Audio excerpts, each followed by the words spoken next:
Let's level up your bristle brush settings with bristle density, width, and other width adjustments.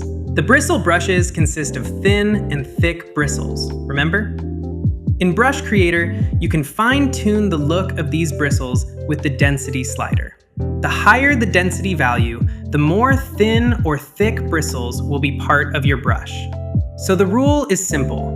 Higher density equals fuller, richer strokes. The thick bristles also allow you to control their width in pixels, ranging from 1 pixel to 100 pixels. This setting helps you get anything from fine strands to bold marks. Want to get a more organic look?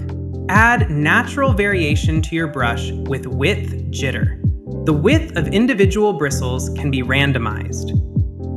At low values, the thick bristles maintain more uniform widths.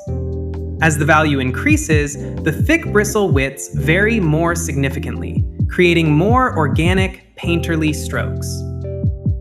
But that is not all. You can control the width of the bristles with your pressure-sensitive stylus. Just open the width behavior curve and adjust how the width should behave with increasing or decreasing pressure. With a linear curve, the width of the bristles will increase proportionally to the pressure applied with your tablet pen. Even small tweaks can make a big difference in brush feel. Open Rebelle 8 now to test your possibilities.